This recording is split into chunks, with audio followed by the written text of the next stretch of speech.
Welcome, everyone. We're going to take a moment to let the room populate and then get the recording going.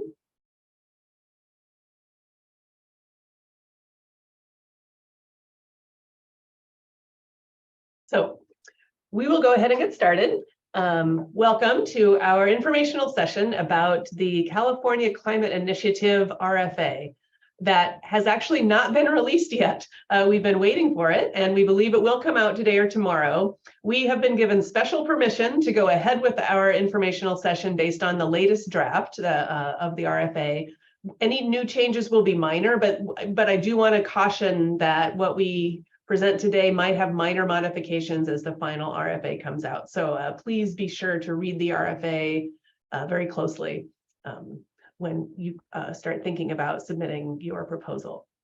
So as we move into this, let me share my screen. I'm first introduce our panelists. I'm Corinne Piquesa, and I'm the Vice Chancellor for Research. I'm very delighted to welcome Mark Gold, Fauna Foreman, and John Hildebrand, who will be helping talk about how we at UC San Diego can be very active in participating in the California Climate Initiative funding. Before starting with the California Climate Initiatives, I do want to note that, as probably everyone is aware, we're very strong as researchers in the broad areas impacting California climate. And although this is an absolutely wonderful opportunity, it is certainly not the only opportunity. We have opportunities with increased federal funding, foundation funding, industry funding, philanthropic donations to advance our interdisciplinary work in addressing climate change. So I certainly want to promote this, but I also want to promote many other opportunities for us to grow our research in this area. So I'm going to share my screen. And first, let's see if I can actually make my slides advance. There we go. So today I'm going to give a brief overview of the funding opportunity, and it's going to be a lot of information, especially without the written RFA to go by. So kind of just take it in. We will answer questions at the end, but I think it's going to be much more concrete when the RFA itself is actually released. We are very delighted to welcome Mark Gold to help us understand the state climate priorities, because one of the essential features of proposals is that they directly address in a measurable way within 1 to 3 years impact on the state climate priorities. So anything that falls outside of the climate priorities will not be fundable. Also delighted to welcome Professor Fauna Foreman, Director of the Center on Global Justice, to help us understand and talk a little bit about alignment with state priorities in social sciences, but also broadly across campus. And then John Hildebrand, Professor John Hildebrand, who's Vice Chair of our Academic Senate, will give us a few words of wisdom and perspectives from the Academic Senate. And then we will have a lot of time for question and answer. And I want to invite all the panelists to kind of look through the question and answers that come in. We can pick and choose the ones that we think are most informative, and hopefully we'll have a very lively discussion, with the caveat that there may be some questions we can't answer just yet until we see the final RFA. So the California Climate Initiative was part of this year's legislation. It included within the initiative $100 million from the state of California to the University of California to administer climate action research and innovation. I really am impressed with our legislature for understanding how important the role of academic institutions are in this activity. $20 million is going to UC campuses broadly for innovation-focused grants. Those proposals were limited submission. They've already been submitted.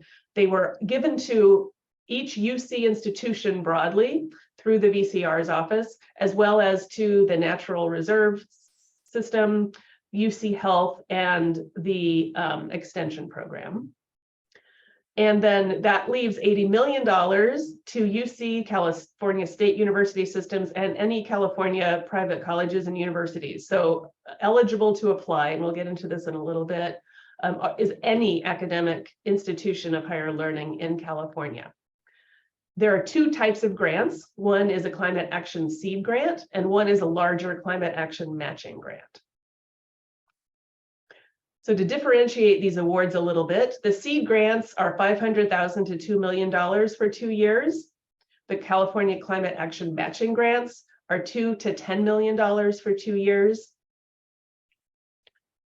Multi-institution community partners and/or end users are encouraged for the seed grants, and they are required for the climate action matching grants. We'll talk a little bit more about what that means, but the two pieces that's important is they do need to be multi-institution in the larger 2 to 10 million grants, and that has to include one UC, and it can include multiple institutions, but it has to be at least 2, and it must include engagement of community partners and/or end users. Industry partners are considered end users. So I will say industry partnerships will be strongly encouraged as part of this community partnership and our end users, as is involvement, engagement with community partners who are living the impacts of climate change. Matching contributions, which we'll also define towards the end, are encouraged for the seed grants, and they are required for the matching grants. I want to emphasize the very first step of action is that letters of intent are required. They will be screened, and they are due January 17th. It won't be a strict screening process. The letters of intent will be examined to see what kind of grant is it. If it's a matching grant, does it clearly state the multi-institution partnership and the engagement piece, and that it recognizes the matching? And it will be screened to make sure the scope of work does align with some of the California climate priorities. So as I said, the lead organization, applying organizations are eligible for any California higher education institution. A collaborating California research institution, again, is required for matching grants, and a California registered or located partner organization or end user is also required for matching grants. So PIs must have a PI status at a California institution of higher learning. For scientists and researchers at universities that don't have PI status, they could get a PI exception if they don't currently have one, but they do need to have an active PI status. A PI may serve as the lead on only one proposal. So you can only be the lead PI on one proposal, but anyone can be a co-PI on as many others as they so desire. So for project eligibility, the research activities must be based in, and they must impact in a measurable way, California. The research must explicitly address one or more of California's climate action priorities. And there must be actionable and measurable outcomes, interventions, products, or tangible benefits that can be produced within 1 to 3 years of the receipt of funding. One reason this is going to be such an important piece of this initiative is that there's a strong desire to demonstrate impact to the legislature so that they continue investing in this mechanism to address and impact California climate impacts. We'll get more with Mark into the California climate action priorities, but both here there are some in our in the RFA. There will be links to documents that officially help you understand what those climate priorities are. They're very broad, so it's not going to be a big stretch to link to them, but it is very important that not only do you link to that priority, but you have a measurable outcome impacting that priority. So the timeline that we anticipate in watching the RFA come out is we expect it to be released today or tomorrow. There is a required LOI due January 17th. They will be screened, and invitations to submit larger proposals, both in the seed grant and the matching grant, will be in February. Seed grant proposals will be due April 6th. Matching grant proposals will be due May 4th. And then funding decisions will be made hopefully in we're hoping July, but it may take a little bit longer to go through a review. I can say it won't be in the RFA, but they are planning to bring in reviewers who have done some of the multi-panel reviews outside of California, so that have familiarity reviewing University of California proposals, but don't have a conflict of interest within the state. So the key elements of the seed projects, these are the $500,000 to $2 million projects. They must be applied climate action research. And I want to emphasize that applied means measurable impact on a California climate priority. There have to be specific plans for leveraging the grant to sustain or further develop the project. So seed grants are really meant to grow and have a longer life after the funding. There needs to be complementary expertise of research collaborators from the lead or other academic research institutions that will enhance the proposal outcomes. And there have to be plans for engaging specific populations, groups, communities, and/or end users. For the key elements of the matching projects, the larger $2 to $10 million projects, these should be large-scale, bigger impact, interdisciplinary applied climate action research proposals, actionable, measurable outcomes within 1 to 3 years. There have to be plans for leveraging concurrent and documented matching support. So again, we'll get to that in just a little bit, but there is a 10% direct cost required match. And that doesn't mean cash in hand, and it doesn't have to be at the beginning, but we'll define that a little bit more at the end. There have to be, again, complementary research expertise collaborators from the lead or other research institutions in California. And there, in this larger grant, requirements for engaging specific populations, groups, communities, and/or end users. Working with industry is strongly encouraged. Working with impacted communities is also strongly encouraged. And the goal is for this to be participatory research where the end users are helping define, measure, and shape how the research is done. So the matching requirements, there is at least a 10% requirement towards direct costs. So if you are asking for $10 million, you need to have $1 million matching in direct costs. This can be any source other than California state taxpayer funds. The matching for direct costs is defined as being resources that go directly towards the direct scope of work of the project. It can be leveraging with federal grants, leveraging from foundation grants, not from state contracts, because the leveraged matching must be from outside of California state taxpayer funds. In addition to the 10% direct costs, there also can be funds for in-kind contributions. If those cover direct costs and direct scope of work, that can count towards the 10%. But if they are sort of contributions of existing complementary work, but not directly within the proposed scope of work of the project, they can count, but not towards that 10%.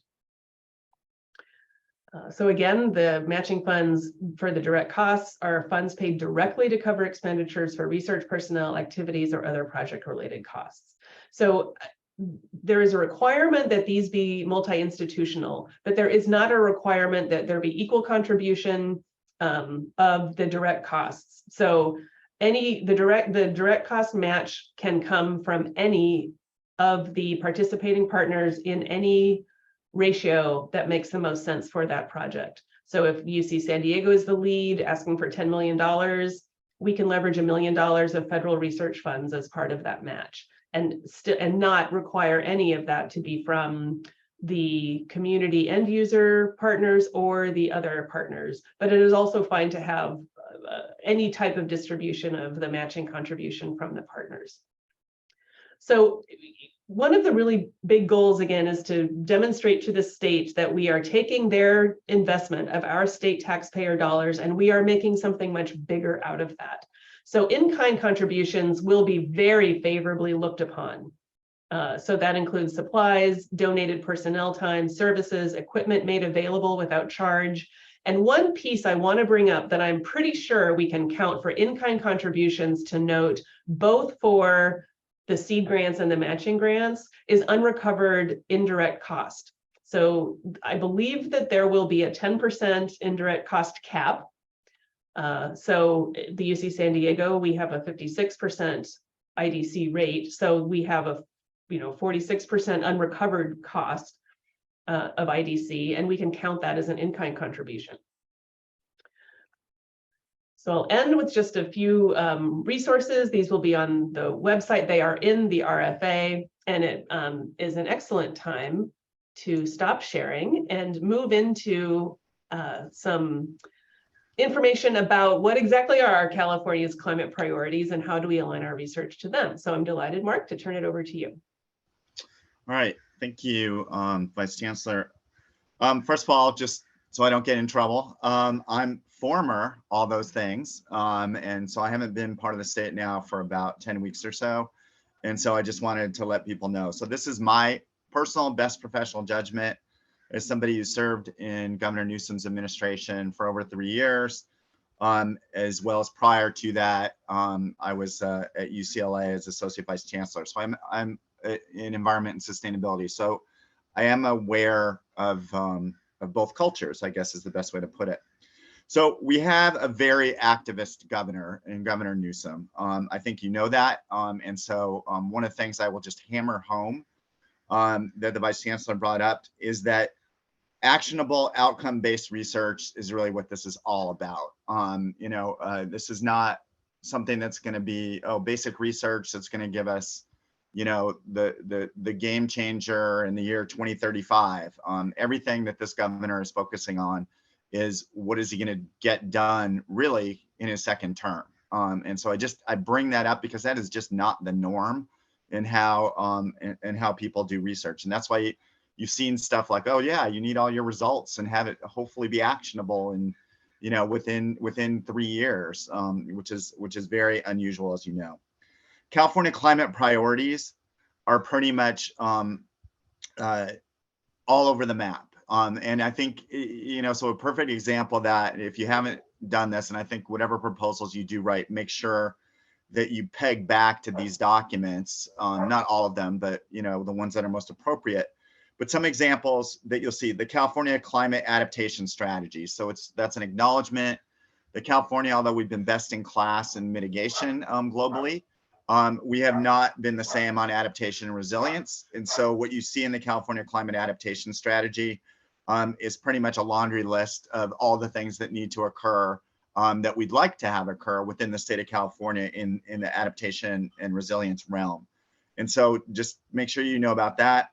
On biodiversity protection, the 30 by 30 pathway to 30 by 30 strategy is very, very important. If you don't know that one, that's protection of 30% of land and sea by 2030. So a lot of that action has to occur now.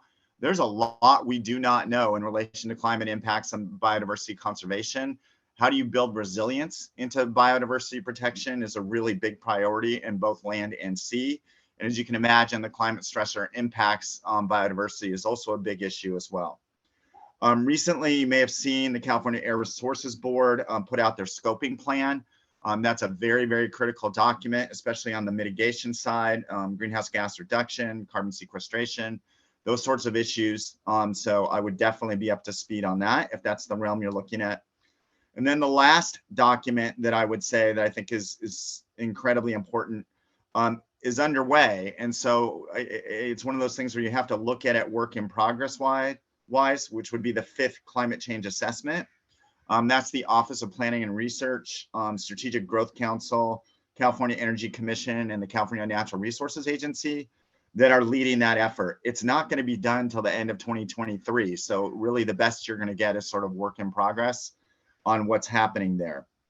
What I'd also like to say, because I think it's been demonstrated by what's happened at the legislature and what's happened in budget, just to sort of add to this discussion, is on the nature-based solutions is really a very, very high priority. So anything that's sort of studying the efficacy of nature-based solutions, could be very helpful for the state. And this would be 30 by 30 related, coastal resilience related, all sorts, extreme heat, et cetera, et cetera.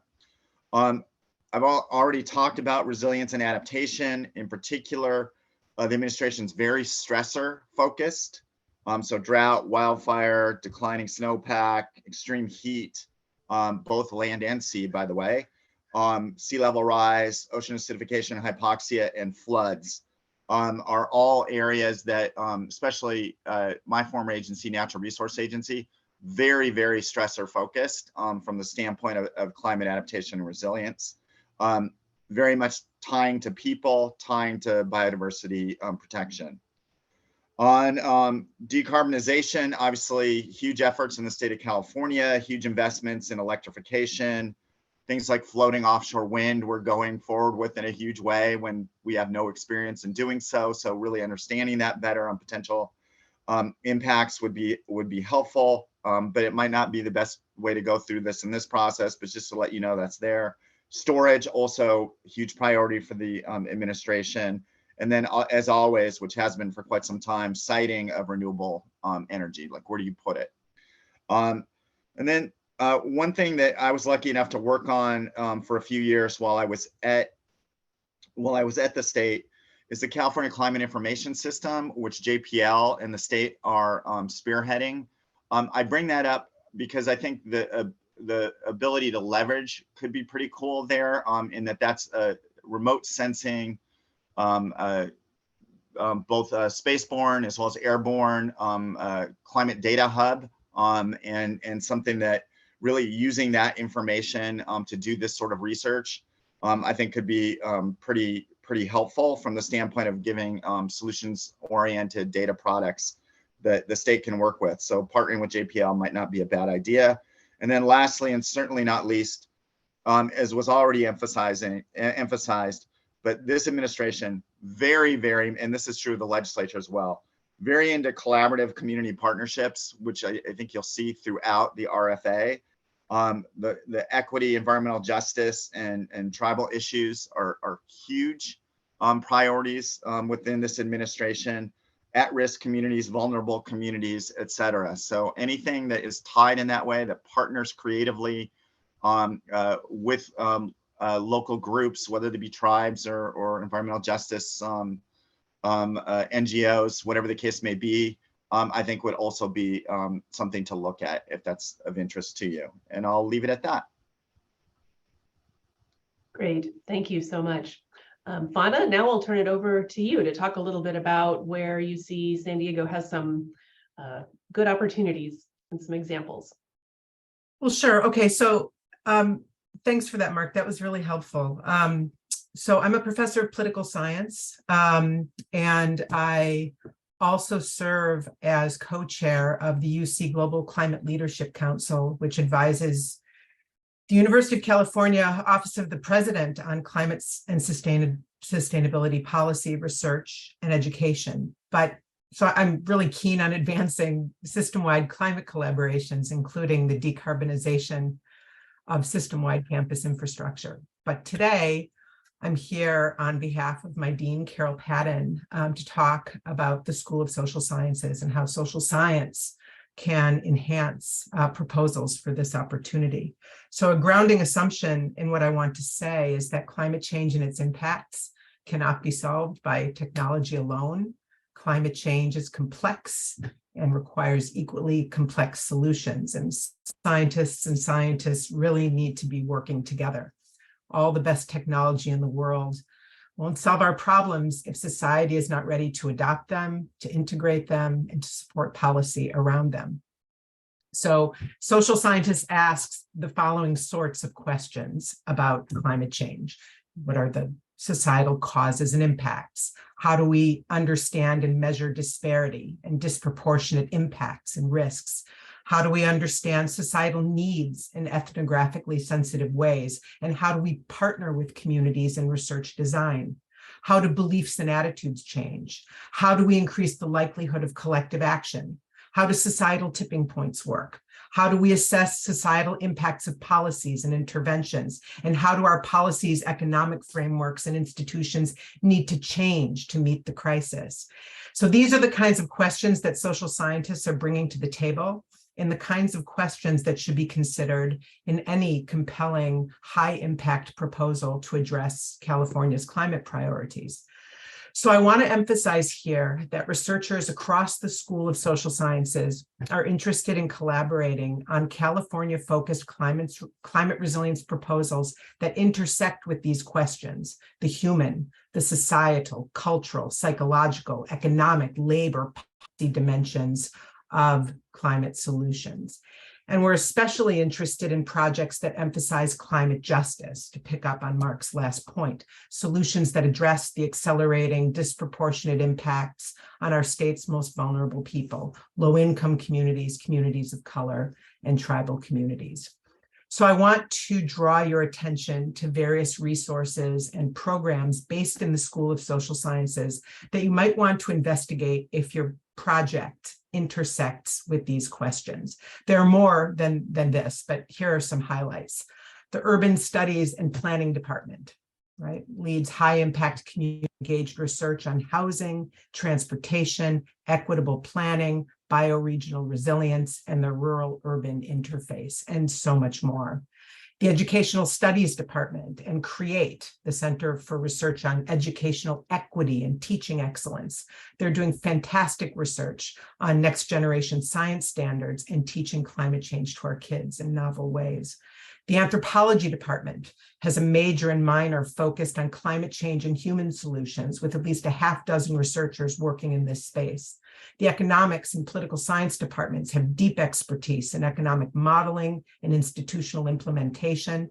The Climate Psychology and Action Lab in the Department of Psychology focuses on the socio-behavioral dimensions of policy change in the face of existential tipping points. And at the Center on Global Justice, which I direct, we have deep expertise partnering with low-income communities of color in Southeast San Diego and Tijuana on green and adaptive infrastructure projects, binational environmental policy and conservation initiatives, climate migration, social and emergency housing, and collective action at community scale. Additionally, the School of Social Sciences is actively partnering with Scripps and GPS to expand Bending the Curve. As you might know, Bending the Curve is a digital platform of resources for climate solutions education. It was launched on our campus in 2017.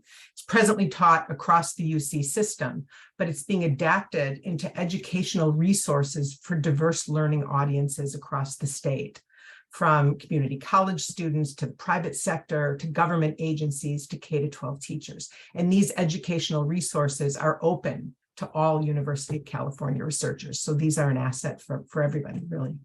I'd like to end with a brief comment about climate justice and equity, and to repeat something that I said in the last webinar. I propose that we see this challenge, equity and justice, less as a topic, but as an approach that situates whatever we might propose to do in this funding opportunity.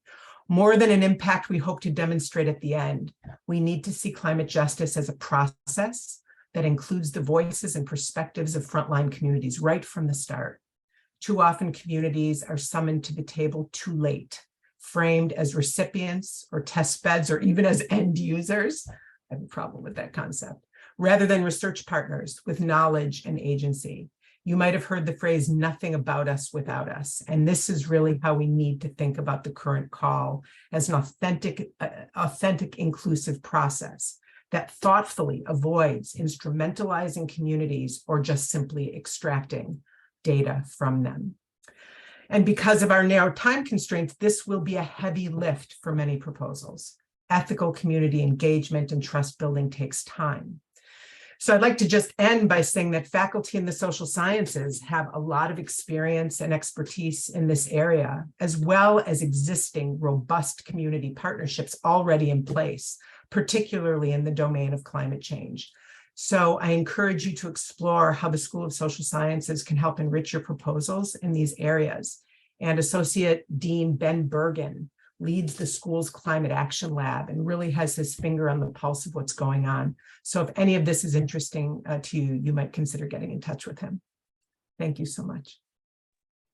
Thank you, Fauna. And I, one reason we really wanted to highlight these expertises, they exist in public health and arts and humanities. We have a lot of deep expertise on campus throughout all our schools in engaging communities, and that is not only a requirement, but it's also just a really exciting avenue for us to move forward as a university. So now, John, thank you for representing not only yourself and SIO, but also the Academic Senate. Thank you. So, John Hildebrand, I'm a professor at the Scripps Institution of Oceanography, and I'm the vice chair the Academic Senate this year.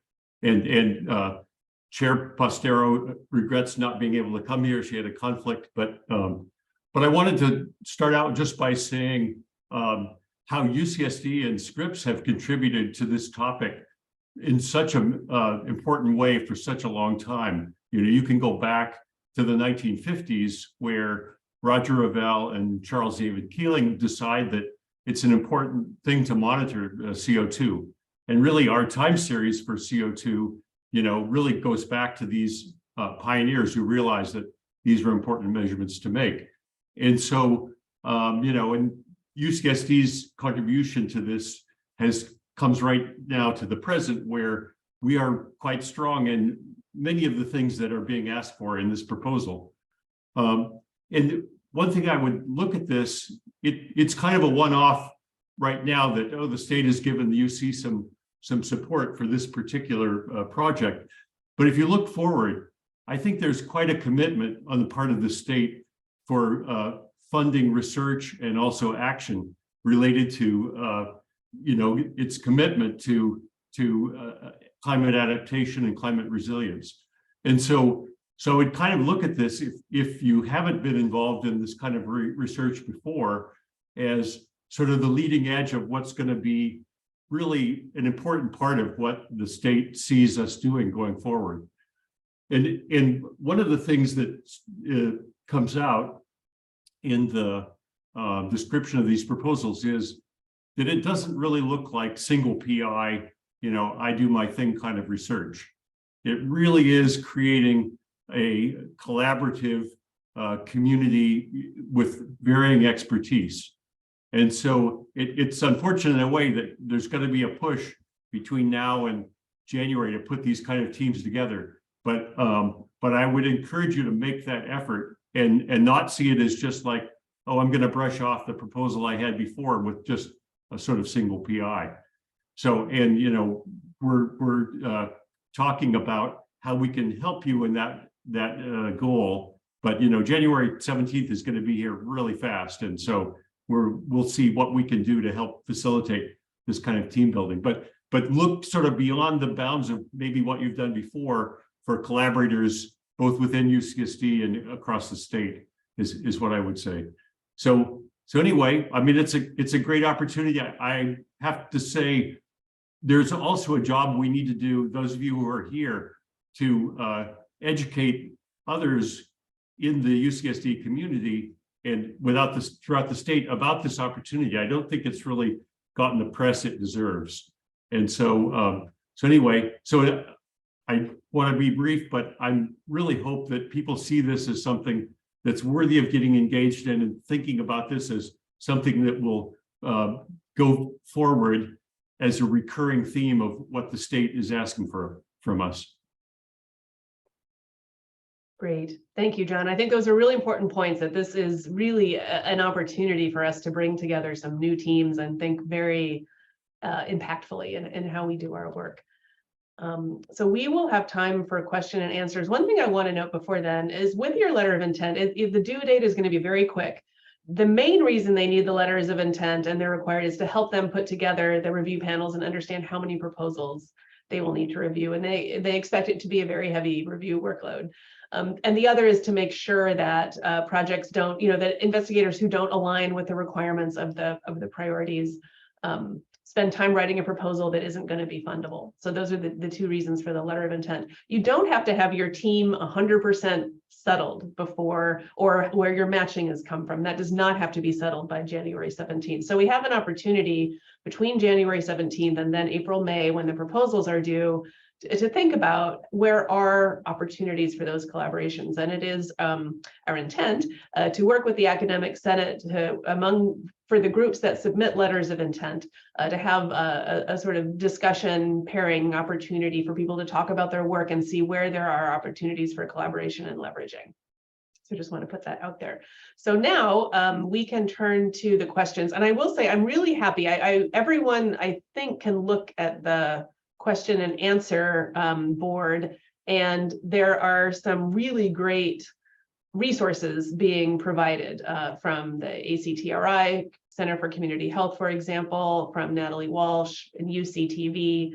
I also want to point out that important partnerships might be with the National Laboratory System, and they might be with the National Reserve System. For those of you who aren't aware, we have 4 national reserves that report to UC San Diego that are just truly unrecognized special gems where research in biodiversity and many other types of research could be carried out. And Steve Monfort, who is the director of the National Reserve System, Heather Henter, who is our executive director, and several faculty leaders for each of those reserves are very interested in increased faculty engagement in using those resources. And when I say those resources, I mean those amazing protected natural resources. So with that, we're going to be kind of messy and informal in going to the questions. And I'm going to invite the panelists to address any no one else can see the questions. Okay, so we will then talk a little bit about those. So one question is about matching. Is matching above the 10% minimum considered during viewing and scoring? And so for example, will a project score extra points for matching 50% instead of just 10%? And absolutely, leveraging in a bigger way will be important and will be viewed positively. Matching is not required in the seed grants, but leveraging of those resources, both in direct and in-kind support, will be seen as very favorable. So the next question is collaboration with non-California entities allowed. So for example, a team of UCSD, UCSC, UC Irvine, and Northwestern in Illinois was the example given. And non-California entities are allowed as partners, but they may not use state funds, so they can't be directly funded. But their contributions could be considered part of the match or in-kind contribution. And if you do have outside of California partners, it does not preclude for the large projects the need to have multiple California entities. Okay, so Natalie Walsh, I'm going to now go through just a couple of the different resources. As a community outreach component for your proposal, Natalie Walsh would like to suggest video stories that could be distributed by UCTV. Our video content averages over 3 million views per month, and we have 1.2 million subscribers to the YouTube channel. Natalie will be happy to work with anyone on ideas for our videos. Natalie is our executive director of UCTV. And maybe Natalie, if it's okay, I can just, well, I don't know if anyone can see the chat either. I think that's just for panelists. So, but you can Google UCTV and you can find Natalie. And then Blanca Melendrez also notes as a good resource, UCSD ACTRI Center for Community Health has deep connections with low-income communities. We're addressing climate change practices through our Urban Food Equity Unit and Food Insecurity Nutrition Incentive, Mass Fresco Plus program. And you can find more information at ucsdcommunityhealth.org. Okay, so let's look at a couple of the other questions. Does UCSD screen proposed projects from UCSD before submitting the letter of intent? No. Letters of intent will be submitted directly to UCOP. This is not a limited submission. We encourage any and all interested parties to put together a letter of intent that meets all of the criteria. They will not be screened in any way first at UCSD, but I do want to remind everyone that there is a limitation that each PI can be the lead PI on only one letter of intent and proposal, although you can partner on more than one. So there have been some questions about, Mark, the CARB. So I wonder if you could say a little bit more about that. Yeah, sure. A couple of things. One of the things is that the presentation by your UCSD colleagues sort of made me realize I should have emphasized one point. You know, I jump into these things and sort of figure like everybody's used to working with the state, and I know better than that. You know, I mean, most people are used to dealing with the federal system, not the state. And one of the things that I would just like to share that I think is also helpful, you know, if I was still working for the state, I'd get in trouble for saying, is that there's a glaring data gap and science gap at the state in a lot of different areas. And so the importance of your work at this time I just can't overestimate. And I know that might seem a little cheesy to some, but it's just absolutely true. And I can tell you, as somebody who was, leading an effort when I was running the OPC, Ocean Protection Council, on sea level rise impacts on coastal habitats. And we were stuck looking at habitat maps that were based on data 15 to 25 years old. That's just crazy with the climate crisis that we had. Remember, a few years ago, in a 2-year period, we lost 7 million acres of habitat from wildfire. And if you're relying on data 10 years old, then you're missing that completely. And so the academic community isn't like that. And so I just want to really emphasize why that's just so important. So now that's the segue into scoping. So the scoping approach, if you don't know the way the Air Resources Board works on with these scoping plans, is these are the plans. They do them every 5 years, and it's really to basically say, hey, these are the ways that we're going to get to our audacious greenhouse gas reduction goals for the state of California. And so that's what it's all about. And for them, if it's not like an enormous reduction, I'm going to forget the exact number. It might even be like 500,000 metric tons per year or something.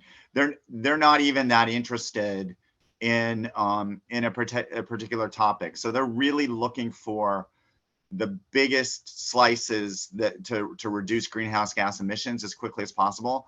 And this is the guidance document for the state of California on greenhouse gas emissions reduction. And that's why it's so important. So right now we're in the process at the state where the scoping plan has been put out to the public. It's been out now, I can't remember, for a month at least. There've been a fair amount of media, not a lot written about it because it's so inside baseball and nerdy. But the Air Resources Board, I think, may even approve it this month. I can't remember the exact date, but it's coming up relatively soon. So the point being is that final draft that's out there is pretty much the document that you should be concerned about if you're following this mitigation issue at all. Again, for me, the personal side was more, we were pushing quite hard to say, well, geez, how can you not look at coastal wetlands from the standpoint of a carbon sequestration benefit? And the advantage is we don't really see any giant wildfires on coastal wetlands. And their response was, yeah, based on the science, we just don't think you can get to the 500,000 metric tons per year. So we're not doing it. And so it's that there's some politics behind this as well. And then another thing is I know obviously UCSD is pretty amazing on climate modeling. One of the critiques that I just recently read was, is it adequately dealing with various different climate scenarios from the standpoint of what happens with various different emission scenarios and the like, and would this scoping approach really help us get there if under various different conditions? And so that's another thing that I know your university looks at those questions quite well. Does that help? Yes, very much. Thank you, Mark. So there's a question about when the webinar recording and slides will be made available. We will release the slides once the RFA is out because I want to make sure there's not inconsistencies between them. So the slides we can make available today or tomorrow when we see the RFA. I'm going to turn to Devin for the recording because I don't know if we have any processing that we need to do.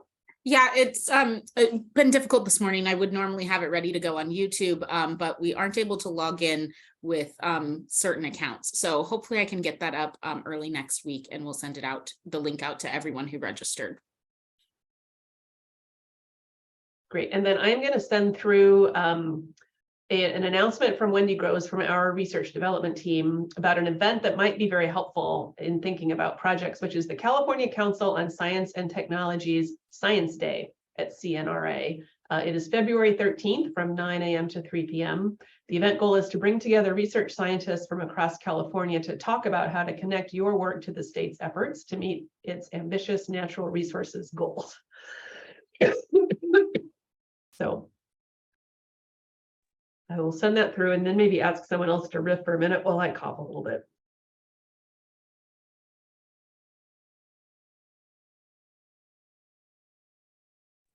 I have put in the chat available to all the CARB scoping plan that Mark was referencing. So hopefully that will be useful to people.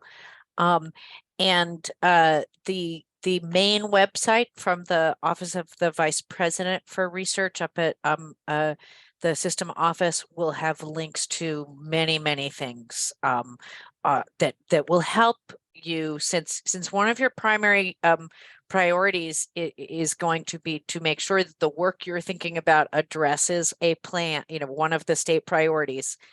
Checking through those resources, I would recommend quoting in your letter of intent the resource or footnoting that resource so that they know you are really deeply familiar with those priorities and all of that, because they want to know that you've paid attention to those priorities. Great, thank you, Faith. I hope that riff was successful and the information was useful. Yes. Okay. So a question about where to get copies of the RFI and RFA, and when it comes out. For any of you who weren't here at the beginning, the RFA has not been released yet. We got special permission to do the presentation based on the latest draft. It will have maybe minor changes as it comes out today or tomorrow. We anticipate we will send it out across campus. It will be available on our website, and it will be available on the University of California website. They do have a website that has some frequently asked questions for the climate initiative. So with that, we have no more open questions. So I think we will call this to a close. I want to say a huge thank you to our panelists. The gift of time is the best gift possible, time and expertise. So more to come, but hopefully this will be some fun things for everyone to think about over the holidays. Let it mull and be creative in the background, and then we can have a big push for letters of intent due by January 17th. So thank you, everyone.